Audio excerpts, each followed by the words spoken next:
This week on Conversations in Camaros, you know his name, but I guarantee you don't know his face. It's the iconic Twitter handle, Nascarcasm. Who's the man behind all the great zingers that we read each week? We're going to find out today.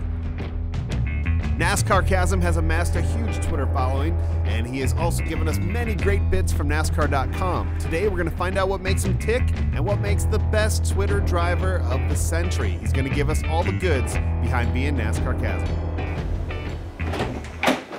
Nascarcasm! What's up, Daryl? Hey, man. How you doing? What are you doing here? Is Casey here by any chance? No. Sure. Well, I mean, this is where he would be, but I haven't seen him. He's like this tall, V-neck. He's a big fan of V-neck t-shirts. Yeah, no, I saw him this morning, but he's not here now. Oh. I think he's out. Huh. Okay. Is there any way we could find? Is there any way we could maybe find him? I put an awful lot of work into this. I really did. Oh, you made this? Yeah, I did. Well, I think you should probably show him. I think so too. Is there a way we can go like track him down, find him? I do have keys to a car I think you're going to enjoy. Oh, you do? Yeah, we can go cruise around. If we see him, we see him. If we Excellent. don't, we'll come back. Cool. We could maybe stop somewhere. I could make one for you, get some supplies. Yeah, we'll see how we do. Awesome. Welcome to Conversations in Camaros. All right. Oh, here we go. Okay, then. You ready for a ride? Ride of your life? This is going to be amazing. I really hope so. Really hope not to Cameras disappoint. check. We're good. Oh, yeah. Oh, let's see. People probably do come up to you, though. Like, some people have probably figured it out, right? You can't be anonymous first. Oh, no, you really can't. Well, I just want to take a moment to appreciate this ride here. You don't mind driving with somebody who's got a bunch of pixels in front of his face, right? Well, listen, I got my seatbelt on. I feel like as long as we don't hit a tree Okay. or a pole, That's cool. we're going to be okay. Okay, so those are the only two things I'm not allowed to hit. Yeah, a tree Okay. or a pole or a kid. Okay, but everything else is cool, like a bush or a shrub. That's all good. It's like a safe car. Okay, cool. Just so long as we're certain. I feel So, strapped in. You strapped in? You're safe? Yeah. Oh, this is a fantastic ride. I can't believe I get to do this. Man, pixels just kind of, getting in the way a little bit, but, we'll manage. We'll get around it. It's a little blur. Yeah, it's all good. You had nothing to worry about. You really don't. So this is exciting. And it's race weekend in Charlotte, so there Yes, it is. won't be any traffic. No, there absolutely will not be. The good news is that with the race being in town, that means the majority of the state police and officers will be otherwise occupied doing this stuff. So we can commit all sorts of traffic infractions and probably get away with it. And facial recognition will not work on you. No, it really won't. It really won't. The great part will be when they pull me over, they say, "Sir, can I see your license?" And I'll be like, well, first off, I forgot to tell you this. I'm really glad that they did not check to make sure that I have a valid driver's license before I got in this thing. There's a state trooper right there. Oh, my God, they're out to get me, man. Just look natural. I will. Yeah, no, I totally don't have a license. I've failed driver's tests right and left. So, oh, we're all good. See. And we've begun. Yes, we have. So what you want to talk about, Daryl? Nascarcasm. It's a great name. Nobody had it. Mm-mm. But also, if you look at now, there's like Drunk Brian France. There's Sure. Orange. There's all these the Wonka one. There's all these like parody accounts. But you were in the starting level of this organization. You kind of got in early to the game. Yeah, I guess that's one advantage, so to speak, that really helped is not necessarily being the best, because I'm certainly not. I think there's a lot of funnier people out there, but just being one of the first people to be sitting on his couch every Sunday and tweeting out really bad dad jokes right and left. Again, it just kind of sort of helped the thing go along. And there's a bunch of them out there, and they're all doing their own thing. That's fine. That's cool. The more the merrier, man. You know. But when you first started, right? Oh. Yeah. That's somebody that we both know. Oh, really? When we first started, so you're on your couch, right? How many Twitter followers the first day you typed into Twitter? Yeah. Username Nascarcasm. Oh, it's not taken. That's gonna be me. Mm-hmm. And you didn't have any followers, right? I had absolutely none, and the problem is that was so long ago that I don't exactly remember the details of it.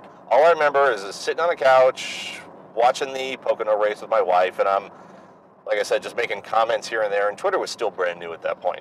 So I figured, what the heck, let's come up with a completely unpronounceable, weird, bizarre Twitter handle. Yeah. And, let's use it there. And to this day, a lot of people still don't know how to say it or how to pronounce it. Well, give us the proper enunciation once and for all. I believe it's NASCAR, and then chasm is in a, like a valley or, a whatever. See, I always thought it was like sarcasm. Yeah, Like, that's so kind NASCAR, of, yeah, chasm, like, it's kind of the blending, the amalgam of two words like that, as you were. But I knew it was a mistake when the first time I ever got mentioned on TV, I believe it was on a Fox Sports, it might have been on a Race Hub when they were asking people, hey, who's your favorite Twitter account?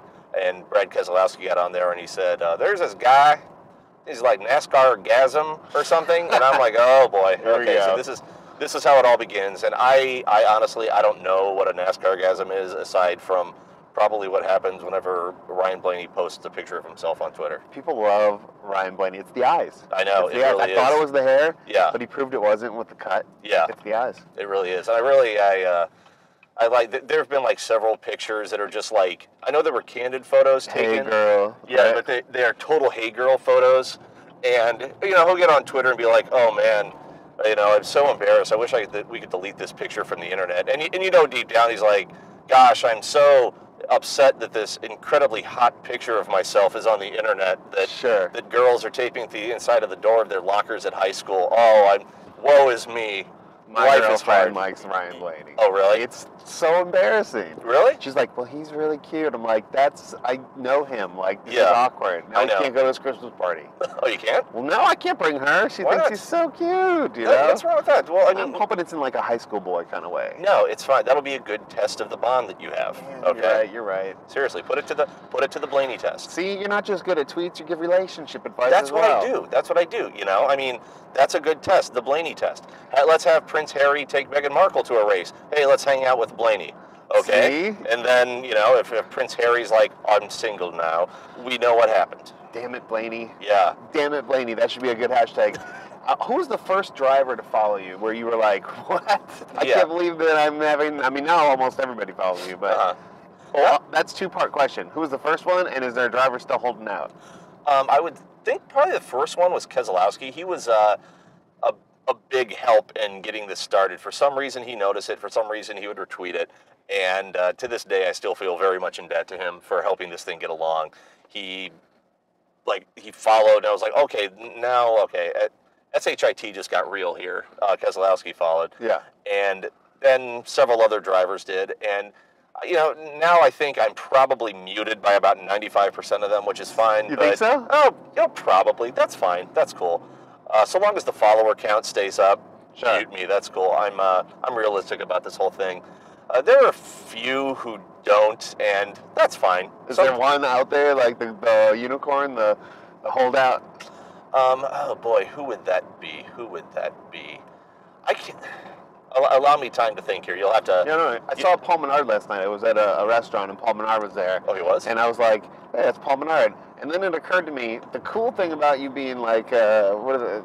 Pixelated, not pixelated, but like anonymous. Sure. Is like you can kind of tweet whatever and run into these people, and maybe it's not as weird. But I have to imagine at this point, some people know who you are. Oh yeah, it's pretty common to know who I am. I think the mystery of the identity behind the account pretty much went entirely out the window when people finally met me and realized that I wasn't like the clandestine secret account of some NASCAR executive or some team executive. Yeah, like O'Donnell. Yeah, exactly.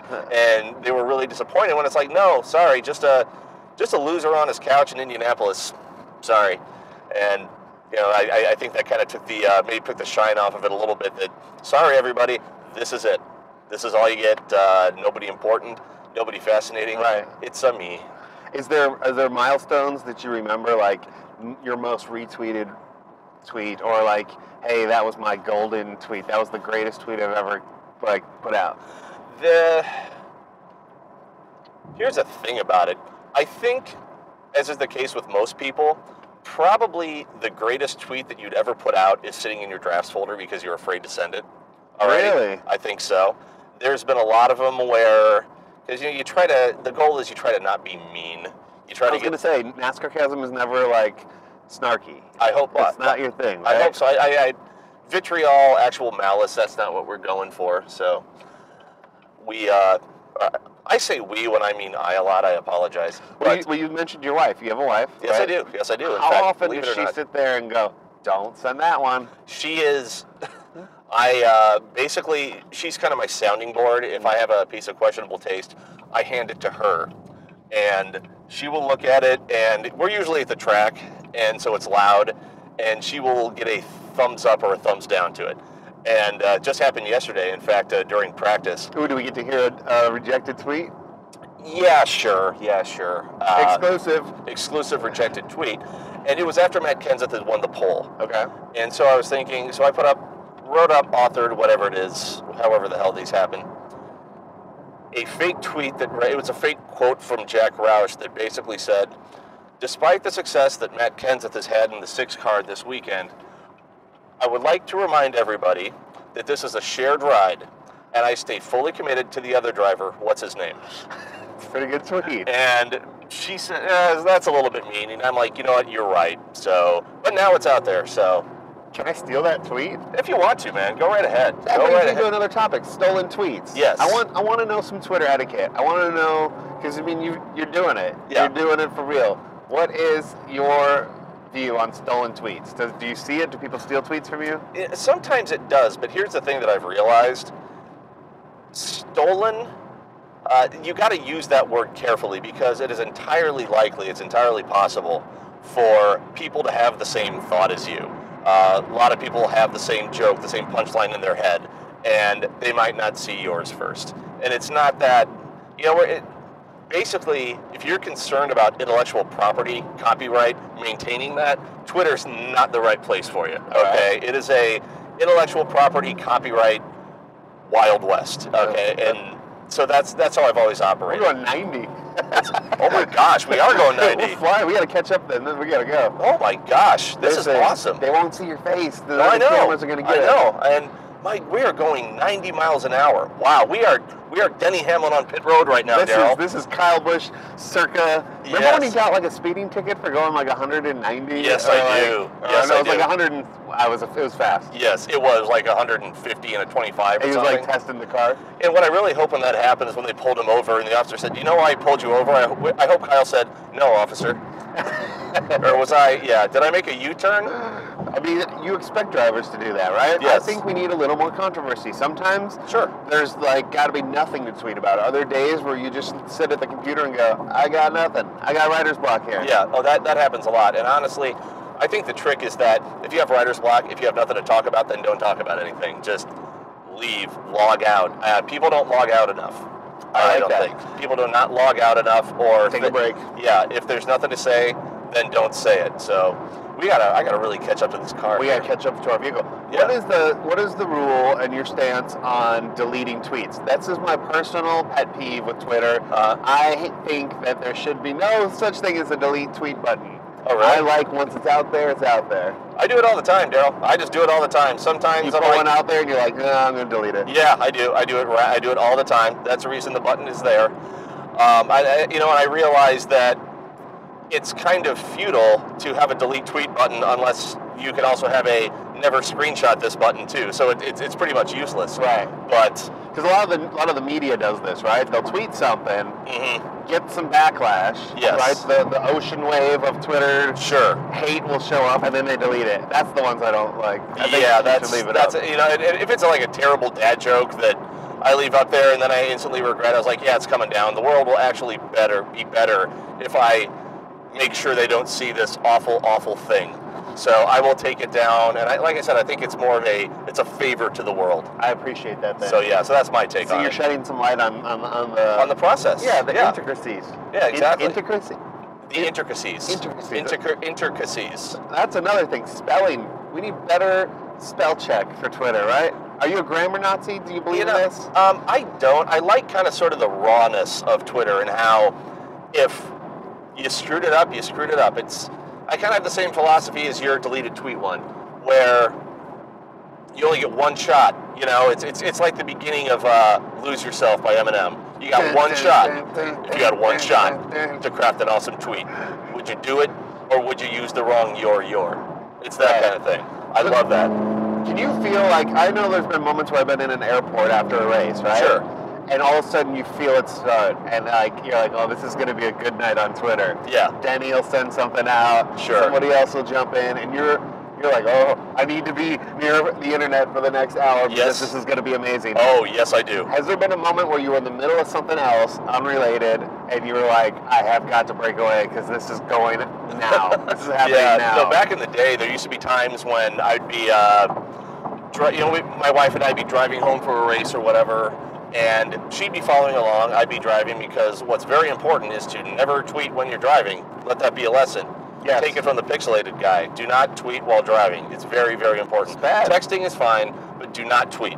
Now, she'll be the one who kind of sort of will say, "Oh my gosh, we're kind of in the middle of a Twitter spat here." I can't think of any particular instances, but she'll say, "Oh, driver A just went after driver B on this," and I'll be like, "Okay, I'll pull over." I was like, "We're swapping drivers. I gotta watch this. Like, we're stopping for, you're taking over, I'm getting some popcorn at the gas station, and I'm sitting and I'm watching this all go down." This is a live news event. Yes, it is. Yes, it is. Well, the last one I remember, Kyle Busch again. Sure. Do you remember when he just spent 3 hours post-race responding to literally every negative person? Yes. That was a great day on Twitter. That was wonderful. That was absolutely wonderful. That's the honesty I like on Twitter, and that's the way it really used to be, was kind of this unfiltered, just no, PR reps weren't, watching them with straight anxiety all the time. Like, well, what are they going to say? What are they going to say? I can only imagine. I remember I think it was here a few years ago when I was standing on pit road, and I was scrolling through my timeline. It was Tony Stewart's first tweet, and it was, "Hey guys, I just want to let you know that hell must have frozen over because this is Tony Stewart and I just joined Twitter." And the first thought in my head was, I want to see his PR guy right now. Yeah. Who is like, "Oh my God, I'm putting in for overtime now because my life just got exponentially more difficult." Yeah. I have to monitor this. I have to have a... Hold on one second here. I'm actually trying to be careful driving now. No, they said go ahead and fire it up past them. Past them? Alrighty, cool. So we're going to do this. Man, this thing really cooks. This thing absolutely cooks. This is a tremendous I guess we're going to follow them. Maybe they meant we're on the interstate. Oh, okay. Gotcha. Who's good on Twitter that you think should tweet more? I mean, look, let's say everybody watches this. Who would you like to say, listen, tweet more, man? More. We need more from you because you're excellent at it. That would be Matt Kenseth. Yeah? Now, I get that, 46-year-old dad of 4 or 5, however many kids he has, it's not necessarily his cup of tea. But every time he's been on it, he is definitely a quantity over quality kind of guy. Yeah. I'm sorry, quality over quantity. Check that. Like when he hits the tweet, it hits. Yes, it really does. And it just, I'm going to look at his last tweet right now. Yeah, do you remember the one after Richmond last year?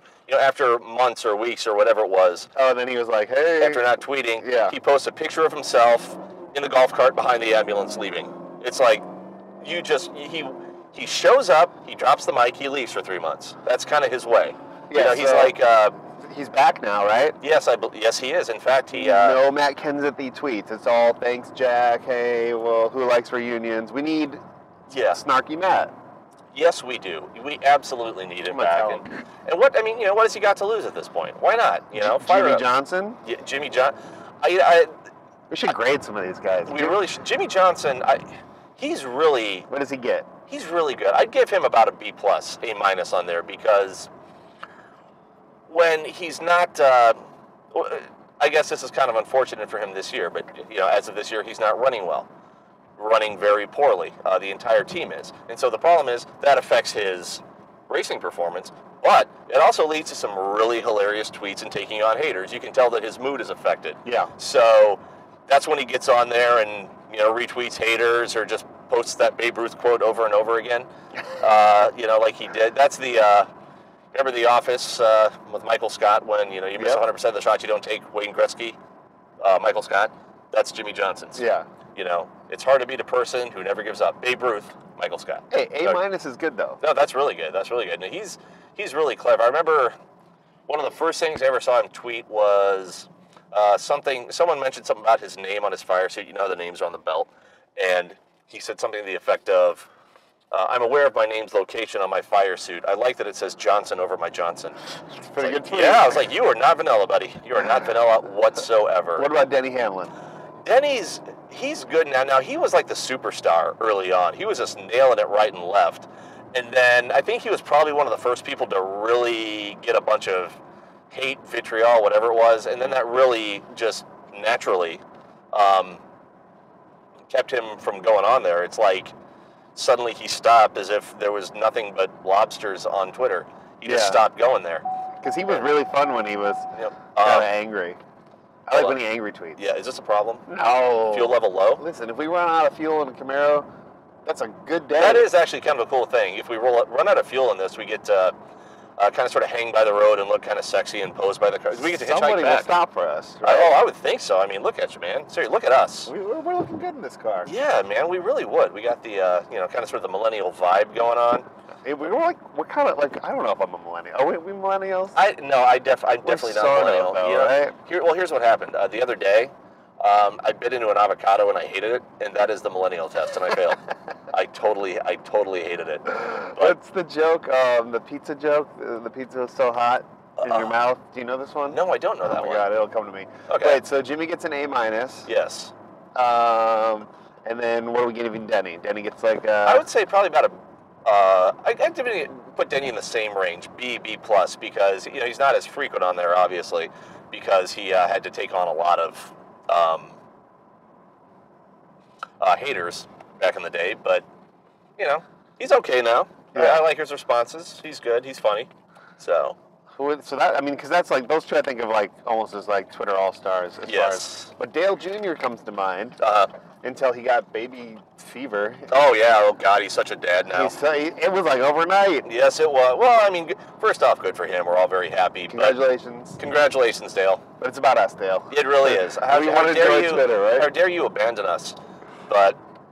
And boy, it really got a little ooky when people like, send a picture, post a picture. It's like, it's their kid. Let them enjoy the kid. Let them do that when they feel like doing it.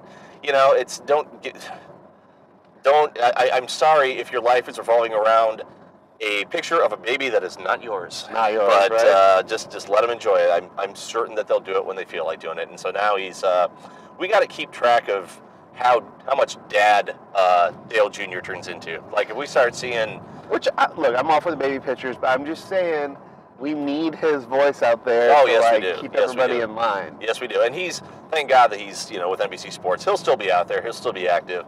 But if we see him walking around in like dad jeans with a U-shaped crotch, we gotta. Yeah, it's like, Dale, where's your phone? It's like, oh, it's right here, and he unhooks it from his belt. Then we got a problem. Serious We've problem. really got to talk to Dale about that. Why did the hipster burn his mouth? Why is that? He ate the pizza before it was cool. Oh man, that's cool. That is solid. That is solid. That's where I find it. Oh man, that is tremendous. That is absolutely wonderful.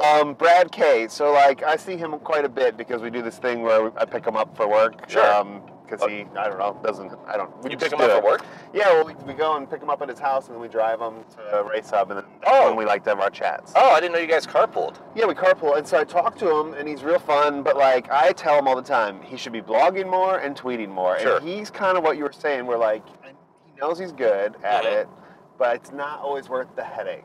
Yeah, that's the problem. And you can feel it. He's like, because it's just going to be a phone call and a meeting. And yes, it will. Yes, it will.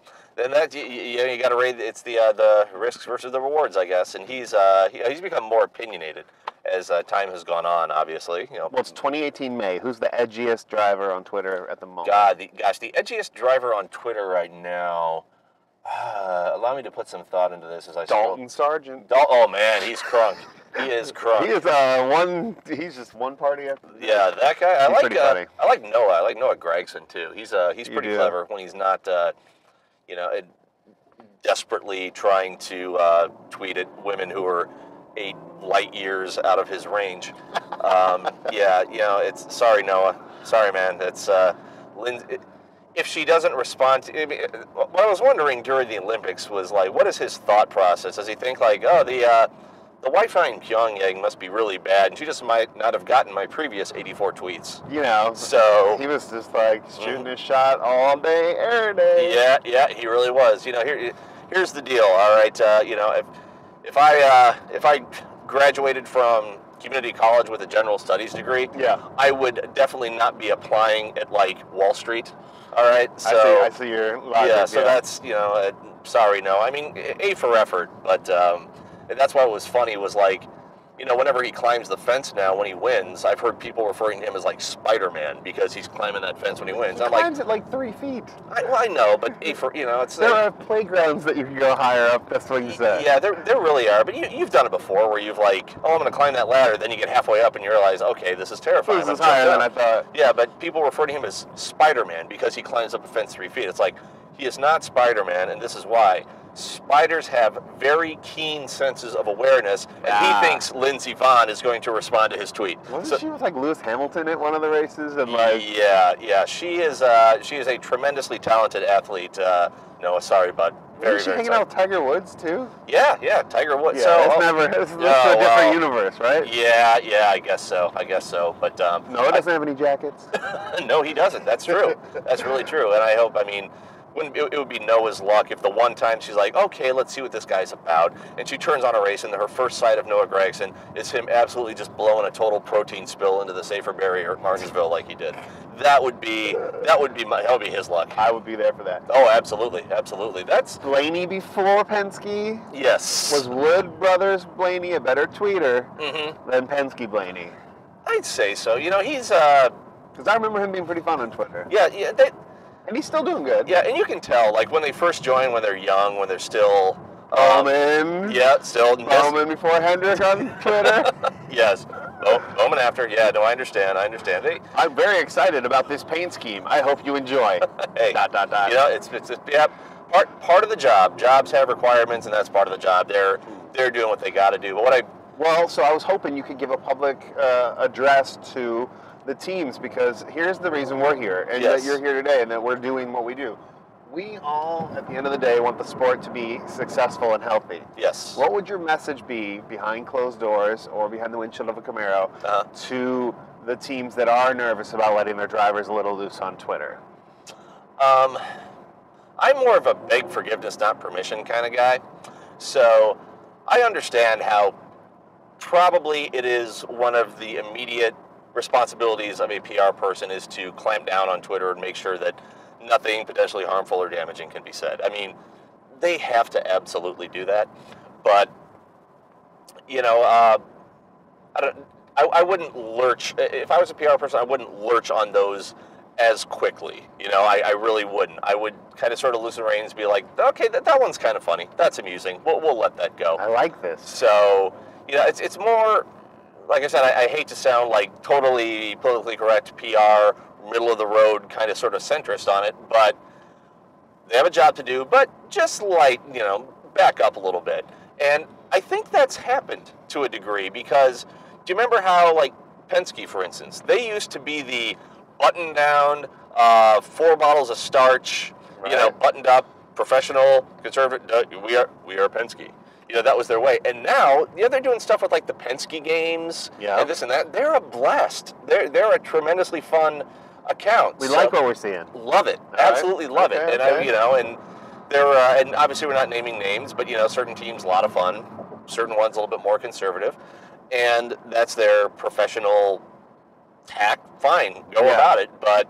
we might kind of sort of lean more towards the ones that are putting out the fun stuff, like the Penske games, for instance. We like that. Okay. That was a blast. So there's a lot of good stuff happening. I have to ask you right now, listen, again, I don't know when you guys will see this. It's May. It's All-Star Race weekend. Twitter's a little bit negative at the moment. NASCAR Twitter's getting a little, I haven't noticed, really. Kenny Wallace is out there fighting with everybody because he's like, enough already. There's this wave of Twitter that happens anytime anything happens, right, that's not ideal. There's a whole, army of Twitter people that say, this is why this is happening, and they wonder why this is happening. Yeah. And I was just wondering your take on, have you seen a shift right now where people are just in more of a negative space on Twitter with NASCAR? I think so. I don't think it's relegated to just NASCAR. I think it is kind of Twitter in general. It's just sort of the way things have shifted. It's become the place to go complain? Yeah, basically. Okay. And I'm not immune to it. I've done it before. But I've never... Here's the thing. I guess early on I was probably guilty of it, but I've never logged on specifically for the purpose of, like, I have to complain about something and I have to put in my username and password to do this. I've never really thought, like, I must do this. So, there's a lot of it now, but again, I think it's, to say the negativity is just relegated to NASCAR, there's a lot of it, unfortunately, but it's more just sign of the times kind of stuff where everybody is kind of complaining about everything is, because I'm pretty certain that at this point, a team or whatever could put out a tweet saying, we're going to give you $100. And someone would be like, oh, could it be 520s? Like, that's kind of the point. So, my gripe at the moment is attendance, right? So I go to a lot of these races. Sure. I almost feel like you can complain on Twitter if you show your ticket for that day at the race. Because I was in Kansas. I couldn't get a beer.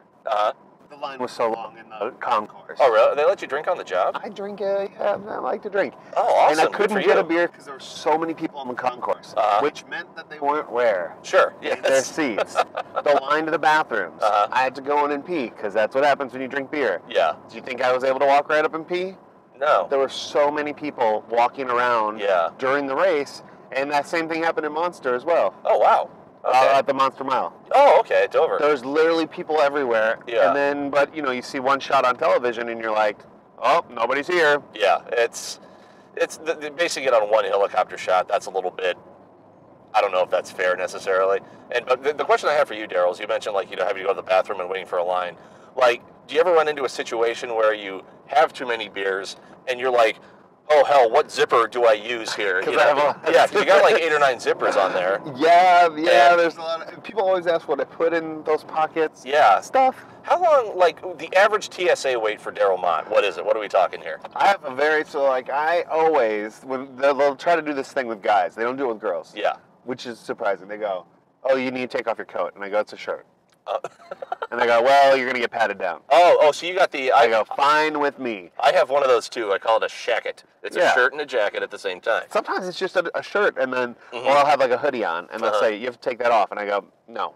Oh, okay. I always say no. And you know why? What's that? It's just as fast, because I don't really have anything. Sure. So they put all my stuff through, and then all it means is I have to walk through, and then I get wanded. I get wanded every single time. Wow. So everyone's like, you should get TSA pre, but I'm like, I kind of like the experience of getting wanded because you get to see your all the green on the screen. Oh wow, okay. So what you're saying, you kind of like getting groped and patted down. That's fine. I don't hate it. No, that's fine. That's cool, man. Part of the travel experience. Daryl, you do you, man. That's cool. That's cool. This racetrack. The first time you were here, we're passing. Yes, we are. Charlotte right now. Do you remember your first visit here? As a matter of fact, I do. That would have been years and years ago. I forget, 2000 and something. And that would have been the Coca-Cola 600, which probably would have been my second or third race ever. Wow. And I remember it vividly. At the time, I was a diehard Tony Stewart fan. He was a guy I picked because I grew up, I live in Indiana. I think I'm still a diehard Tony Stewart fan. Yeah, it never really goes away. And I picked him because, hey, here's this kid with a bad attitude from Columbus. I can really relate to this guy. And it was the year that he had the lead. It was coming down to fuel mileage, and he had the lead at the end because sitting in the stands for 400 laps, that's a big investment of your time. Yeah. And my guy is going to win. I cannot wait to see that. And it's 5 or 6 laps left. He's got a big enough lead that he is going to come down, and they're going to give him a stab of fuel, and he's going to go back out with enough to finish the race. They had a big enough lead built up for him to do that. He goes back, he comes in, they execute the stab of fuel flawlessly. He goes back out, he has run something over in the pits, he's got a flat right front, he has to pit again, he loses the lead, and Casey Kane wins. And I remember that vividly because I was with my wife's family, we all came down, and I was like, oh boy, I hope none of them saw me throwing a tantrum in the stands, because that's not a good look in front of your in-laws, so yeah. Oh, you've said it all. Yes, indeed. You've said it all. Yeah. What have we learned today? We learned that, listen, there's nothing wrong with deleting a tweet once in a while. No, there's not. It's okay to delete. It's okay to edit. Exactly. Yeah, do it. Your draft folder should be full if you're taking this game seriously. Yes, it should be. And like one day, I think the rule should be anytime anybody. Do I go this way? Sure. Okay. Anytime anybody ever leaves Twitter, deletes Twitter, the rule should be you absolutely have to clear out your drafts folder. That should be the rule. Like, if I'm deleting it, here's everything left that I have to say. Leave it on the table. Do it. Yeah, exactly. All right. Good deal. Thank you. And then, do you block anybody? Do I block anybody? It's entirely mood-based, unfortunately. There's no, like, protocol. It's just, if you're having a crappy day, if for some reason and there's something stupid you see, you're like, brr, click it and block it. It's not. Well, thank you for following me and not blocking me yet. Oh, no problem, man. You're spectacular on there. Yeah. But I feel like I don't know. Sometimes I need to be braver. I need to be braver. Okay. No, I don't think you need to be braver necessarily. I think you're good. I think you send some out today. Do it, man. Yeah, totally. Yeah, I think what you need to do is steal that Matt Kenseth tweet. Oh, yeah. You go right ahead. So, man, we're here. We're back. We did it. So, can't believe oh, man. I was totally going to drive this thing home. We were totally going to just Smokey and the Bandit this thing all the way home, like you and me, Thelma and Louise, back to Indiana. Probably about the North Carolina state, probably about the border of North Carolina. You would have started to get worried. But I think it would have been all right. There's worse days to be had. Good deal. Excellent.